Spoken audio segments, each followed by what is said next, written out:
For me, Zero AD is one of the most underrated games out there. It's a real-time strategy game where you choose a civilization and try to dominate your opponents through economy, technology, and military power. If you played Age of Empires game before, the concept is familiar. But what's interesting is how it started. Zero AD is actually began as a mod for Age of Empires 2 around 2001, before eventually becoming a standalone game, released as a free open source project in April 2010 by Wildfire Games. In the game, you build your base, grow your economy, train armies, research tech, and fight across both land and sea. Each civilization also comes with its unique buildings and units. The game is roughly set around between 500 BC to 0 AD, and there is total of 15 different civilizations all the way from Europe to India. But what makes 0 AD is really interesting is not just the gameplay, it's how entire game is built under the hood.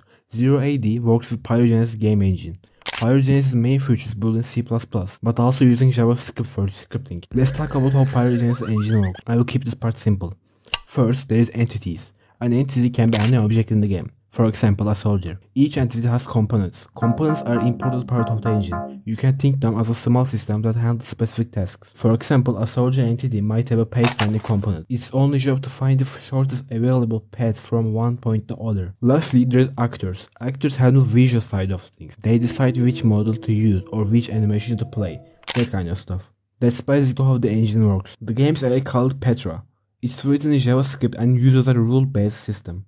Petra is divided into several managers, like an economy manager, military manager, and so on. In the base, Petra AI is just a big decision tree divided into a couple big parts. Yes, we are in the gameplay part finally. I will place like Gauls against Germans, cause Gauls have bonus to cavalry. The map we play on are two land masses connected with a narrow land.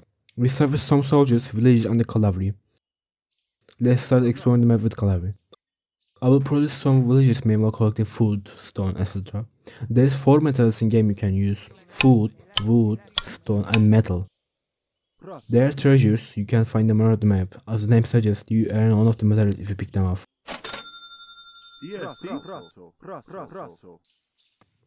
I usually build this type of buildings where enemy can come, so they will attack these buildings first, kinda using them as a decoy. So let's start talking about the differences between 0 AD and other games in the same genre. First of all, there is area of influence you have, or area of control I must say. Except some buildings, you can't build anything outside of this area. I actually don't like it much. For example, when I play Age of Mythology, I love put my man in a ship and secretly build a base on enemy's island. In 0 AD, soldiers also can harvest resources and build things, except siegecraft or cavalry.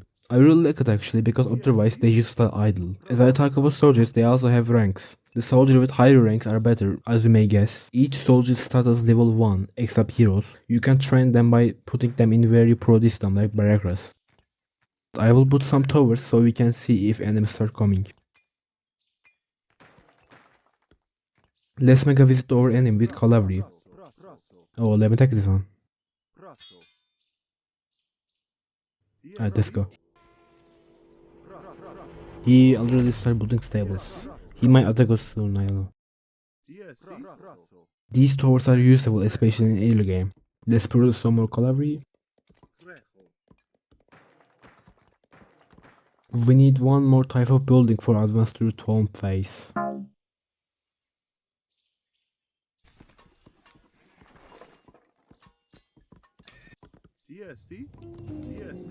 And we're in tomb phase. Let's make another visit to our enemy.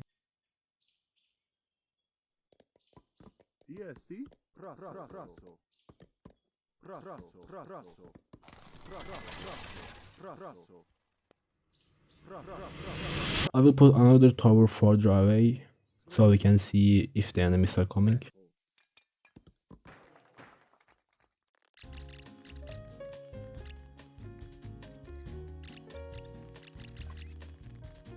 I just developed the village furthermore. I don't put these parts in the video since there is not much to say about it. Here is our top level cavalry. As you see, their log also changes. Let's make a third visit to our beloved enemy.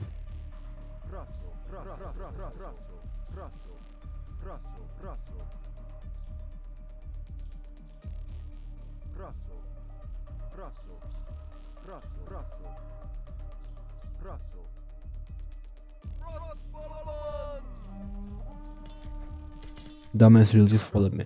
Remember guys, never follow a bunch of armored men on horses by just yourself, okay? I will pull down the our tower so we can get support from it.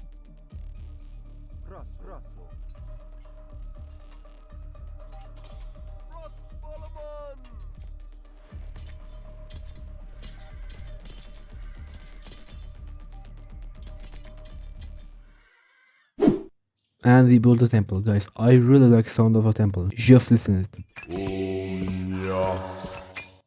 The enemy decided to attack again.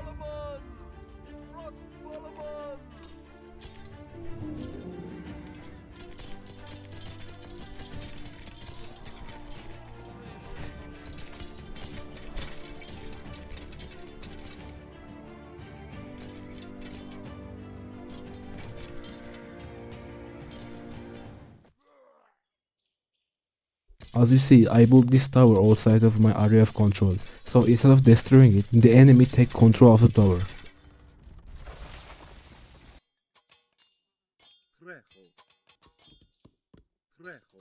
I built walls at entrance, so we will force the enemy enter at one side, plus these buildings will also work as a decoy against siegecraft. Oh shit, they come from sea.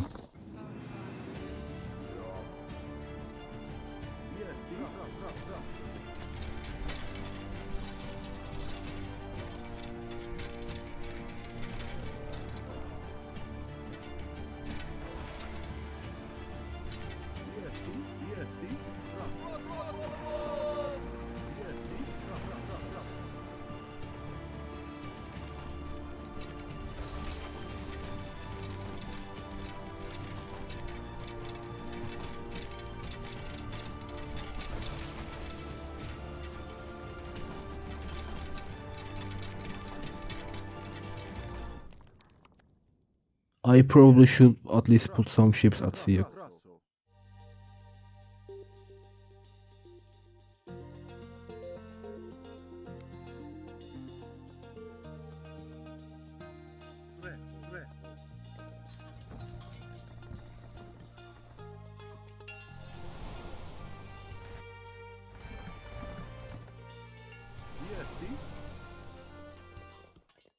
Where is this going?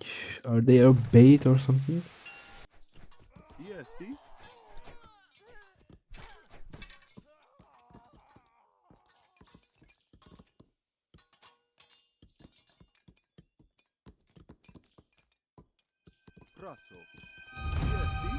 Bro, they built the whole center at our side of the map. Oh shit, they came. Oh shit, I don't have enough soldiers.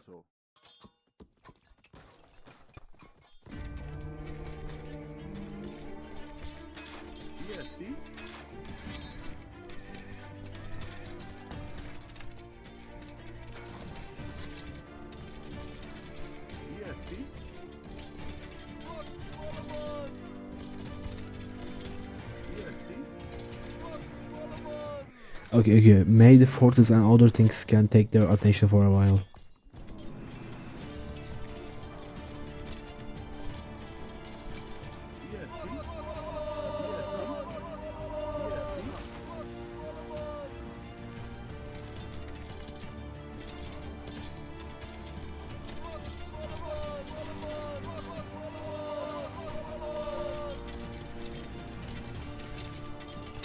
They captured the fortress. Shit.